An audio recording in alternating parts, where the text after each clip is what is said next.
शुभ सकाळ मंडळी. श्री स्वामी समर्थ. तर दिवसाची सुरुवात झाली डायरेक्ट साफसफाई करण्यामुळे. तर सकाळी उठल्यानंतर साहेबांना नाश्ता बनवून दिला आणि ते गेले शॉपवरती आणि मी आणि दीदीच घरी होतो. तर बाप्पाला येण्यासाठी फक्त 2 दिवस बाकी आहेत आणि आमच्या घरात अजून काहीच तयारी नाही आहे. म्हणजे मी लेट आल्यामुळे थोडंसं सगळं लेटच होतं आहे आमचं. त्याच्यामुळे 2 दिवसात आम्हाला सगळी साफसफाई करायची आहे आणि त्याचबरोबर बाप्पाची सगळी तयारी पण करायची आहे. तसं तर थोडंफार सामान मी मुंबईवरतून आणलं आहे, पण जे पण काही मेन आहे त्या गोष्टी आमच्या घ्यायच्या बाकी होत्या. त्याच्यामुळे आजच्या दिवसात आम्हाला दोघींना पण साफसफाई करायची होती. तर दीदी असल्यामुळे जास्त काही लोड येत नाही माझ्यावरती. दीदींचा हातभार लागतोच प्रत्येक कामामध्ये.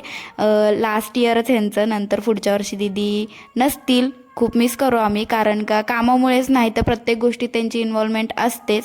त्याच्यामुळे कुठेतरी त्यांची कमी भासवेलच आम्हाला. आणि त्याच्यानंतर मी आणि दीदींनी हॉल सगळा झाडून घेतला आणि खूप जास्त काही कचरा नव्हता, कारण का 2-3 महिन्याखालीच आम्ही साफसफाई केलेली होती आणि वरचंवर साफसफाई चालूच असते. त्याच्यामुळे हॉलमधलं सगळं पंखा वगैरे सगळं साफ करून मस्तपैकी पुसून घेतलं आणि त्याच्यानंतर मग आम्ही मधला पोर्च, बेडरूम आणि हॉलमधला साफ करायला घेतला. बघू शकताय जास्त काही साफसफाई करायला लागली नव्हती आणि फॅन पण दीदीने मस्त साफ करून दिलेला होता. माझा हात पोचत नाही, त्याच्यामुळे त्यांनी कोचवरती उभा राहून मस्त साफ करून दिला. नंतर माझी थोडी भांडी बाकी होती नाश्त्याची वगैरे, ती घासून घेतली आणि नंतर भात, चपाती, भाजी सगळं बनवून घेतलं, कारण का शॉपवरती पण जायचं होतं. सो गाईज, आम्ही आलेलो आहोत शॉपवरतून रिटर्न आणि आता आम्ही झालेलं रेडी, कारण का आम्हाला जायचं आहे बाहेर.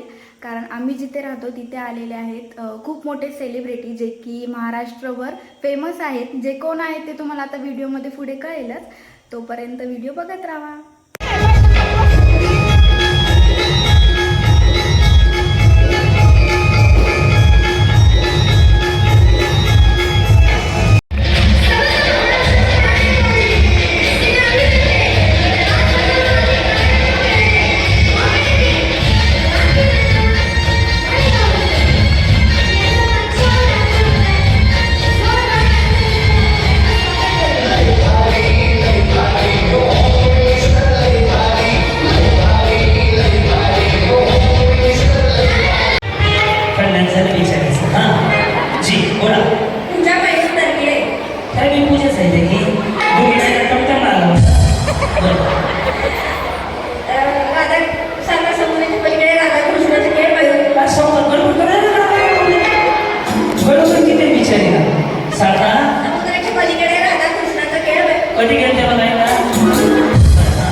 हे आपलेच आहे